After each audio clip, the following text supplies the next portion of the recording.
My name is Brian. Some people have a genuine phobia against clowns. They are genuinely petrified of them. I don't have that phobia. I have something much worse. I have a good reason to fear clowns, and Ferris wheels, and carnivals. The reason will become very clear as I go on and tell you my story, and tell you exactly what happened to me and two of my friends.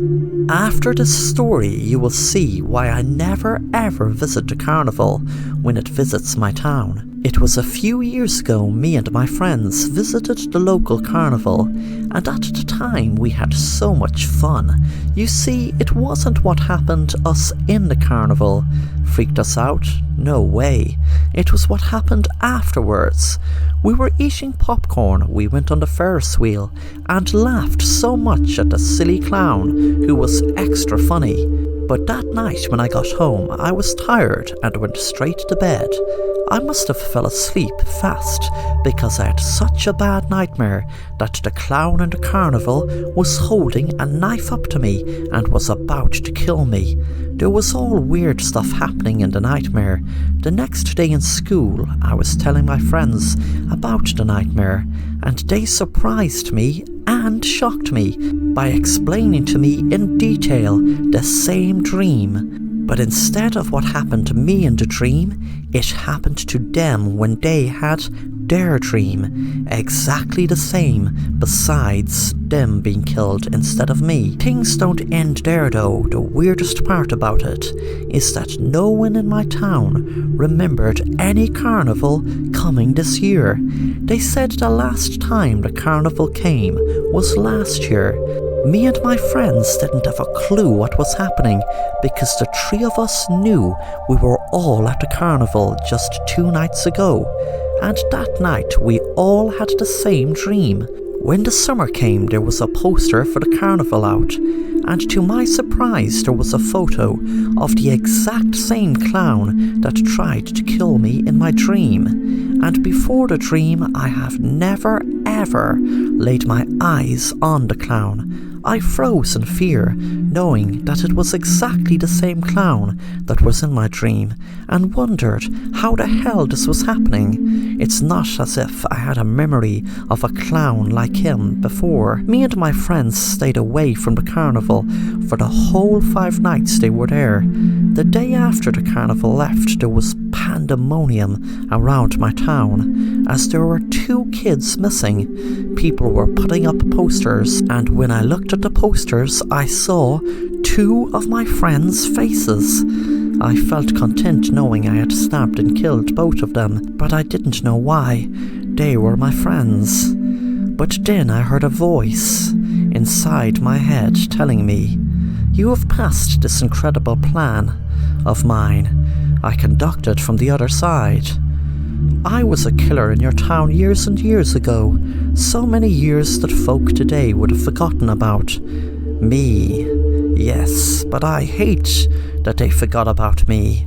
But thanks to me having the power to get into your dreams and harness the energy, even when you're awake, yes, daydreaming, and your daydreams became a reality, that has made me a very happy clown.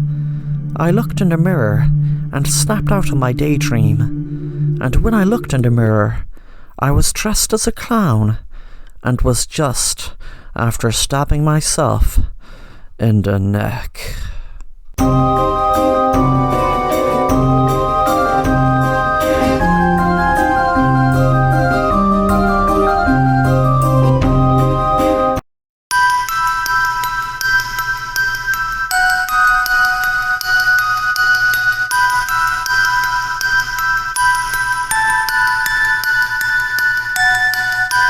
Hi, my name is Siobhan.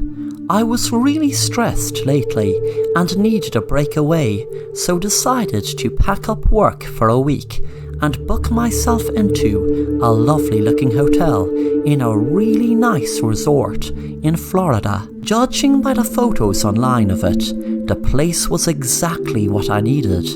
I just needed to get away from everything for a few days, so hopefully a week would do the job. When I had all my luggage packed, I got the cab to the airport and was on my way to Florida. I was so happy knowing I would spend the next week away from all the stress of everything that was going on lately. I was very confident I would feel so much better after the break. When I arrived, I checked in and got the elevator up to my room, left my baggage and headed straight for the beach. It was so relaxing just lying down on the beach, with the air blowing in my face. I felt like I was just about to feel the benefits of what I'd feel spending a whole week in this beautiful resort. That night I was in the hotel's bar, and I was feeling kind of fed up, thinking that in a week I'd be back to my ordinary life and the troubles and stress will be waiting right for me. But I knew I just had to make the most of being here. Suddenly a guy walked up to me in the bar and said to me, "Hello, I'm very sorry to interrupt you, but I just saw you sitting there and you looked kind of lonely and a bit fed up, to be honest. And I was wondering, would you like some company?" I looked strangely at first, wondering, did I really look that fed up? And then I replied, "Well, sure, thanks. I guess I'd enjoy some company." The man asked, "So, where are you from?" I told him I was from New York and decided I needed to have a break away from the stress in the Big Apple. He smiled and said, "Do you know something? That makes a lot of sense to me, and trust me, this place is like a paradise. If you like, I can show you around sometime." I smiled and said, "Sure, that sounds like fun." Then the man said, "Oh, by the way, pardon my manners, I didn't even ask your name. My name is Sam. What's yours?" "My name is Siobhan. Nice to meet you, Sam." The next day, I was relaxing on the beach with Sam. He spoke. "To be honest, when I saw you alone and looking kind of down, I had to come and say hello." I looked confused and asked him why. He replied, "A few weeks ago there was this beautiful girl who was sitting by herself in the bar, just like you were, and well, she looked to be upset over something. I was going to introduce myself and ask her would she like company, but I didn't. And well, the next day I found out she was after committing suicide by jumping off her room's balcony. I felt so sorry for the girl and told Sam that there was no way of him knowing she was so upset and was going to commit suicide. That night me and Sam were in the bar having a few drinks and speaking. I wondered would it be too soon. When we were in my room, we sat on the bed and had another drink. Sam stood up and said to me, "Do you know what I love most about this hotel? The beautiful view from the balcony." We both walked out to the balcony and were admiring the view. I said to him, "It's beautiful." Suddenly Sam put his hand on my back and was about to push me over when I took my taser out of my pocket and tasered him. He jumped back, feeling surprised I was ready for him. Then I said, "That girl you were telling me committed suicide. We both know that she didn't jump." Then I held my phone up and showed him a picture that was taken of him without his knowledge, with text underneath it saying, "Help, call the police, this man is going to kill me." I called the hotel and asked for my friend Lisa, who you pushed, but when they had sadly confirmed to me she had committed suicide, then I had an expert in facial recognition do a background check on you, and boy was I happy to know that you were working in this hotel. I knew the police would let you off, so I have my own idea of justice. Also, thanks so much for letting me know what type of lunatic you are by wanting to push me off the balcony also. But I'd just like to know why. Why would you want to kill an innocent woman after just killing an innocent woman just a few weeks ago? With that, the door was knocked open, and I heard police shout, "Stop, police!" They walked over to me, and they couldn't even see the damn man lying on the ground. I was cursing this hotel's CCTV footage.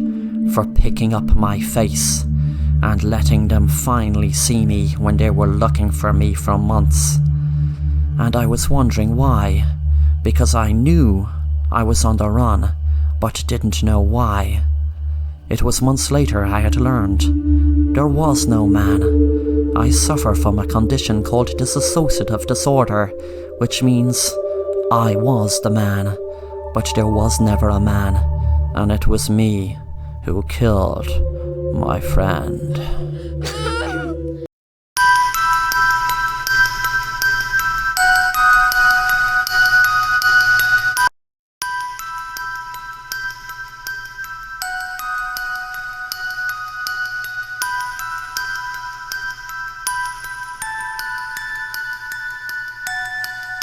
Jane was knitting in her living room. She was very happy knitting, as always, because it always relaxed her and took away a lot of stress if she was feeling stressed.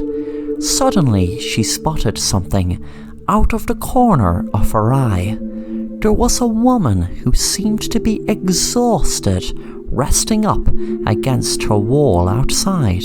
She looked out the window, and the woman didn't seem to see her. Jane felt very sorry for the woman and wondered, was she in a weakness?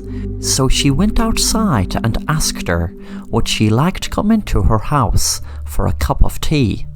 A few minutes later, the woman sat down at Jane's table, and Jane brought her a cup of tea. The woman said, "Thanks very much. You did your good deed for the day." She drank her tea. Then Jane nearly fainted with shock when the woman took out a gun and pointed it at Jane. The woman said, "Okay, I know you have lots of money in this house and jewellery, so hand it over or I'm going to shoot you." Suddenly the woman felt kind of dizzy. The gun lowered against her will and then fell to the ground. A few minutes later, the woman came around. She must have fell asleep. Jane was standing in front of her smiling. It had then hit her that her tea had been drugged. The woman was tied to a chair and gagged, while Jane smiled at her and said, "You see, I actually thought you were tired. I thought you were in a weakness, and I would have still tortured you, but now that I know you were trying to rob me, well, that brings the torture to another level." Jane took out a drill and smiled, then drilled into the woman's knees as tears were rolling down her cheeks. Thanks for watching The Assassin Rapper, and if you enjoy the content, then make sure to subscribe and hit the bell to be notified of new content.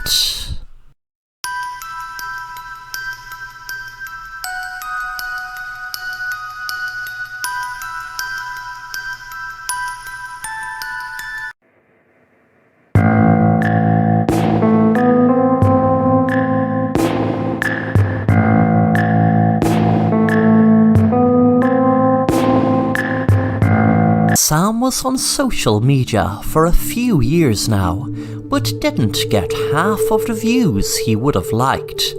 He decided to hatch a plan to gain loads of followers and viewers. His plan consisted of him driving a taxi that he usually does, but something different for a live stream. He rigged the taxi with lots of cameras to film his customers. He had something very different planned for them.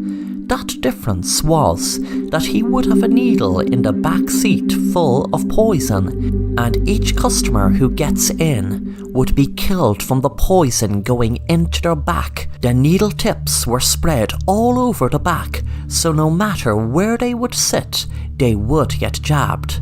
He murdered about 10 people when his live stream went up to about 100,000 views. The local sheriff of Sam's town got tipped off after the 5th person was killed, so he was tracking the car by people giving tips of what was in the background of the live stream, giving away where it was originating from. even though Sam was constantly on the move apart from stopping for customers. The viewers helping the police eventually knew Sam seemed to be driving to his house. A while later there was a SWAT team outside Sam's house, and they knew from the live stream he was in the garage. He could see he was holding a gun up to people, and the SWAT team broke the garage door down and shouted, "Stop!" Sam jumped with fright, and one of the police officers' guns went off and shot Sam between the eyes. Then 10 of his victims came out shouting and screaming. The detective was relieved the poison in the needle didn't kill them, but must have just put them to sleep. Then things got worse than he could ever have imagined. When one of the people said, "Oh my God, why did you shoot Sam? We are all actors. This has all been a stunt.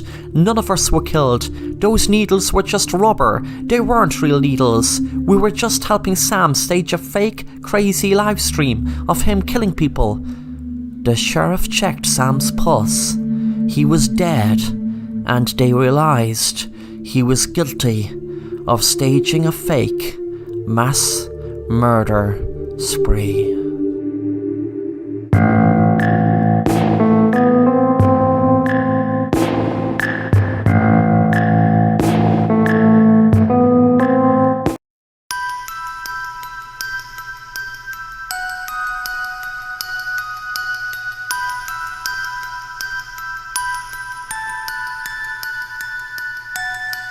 Michael was waiting in the waiting room at his local optician's when a girl approached him and said to him, "Hello, Michael. Here is a sheet you need to fill out, and your eye test will be $30.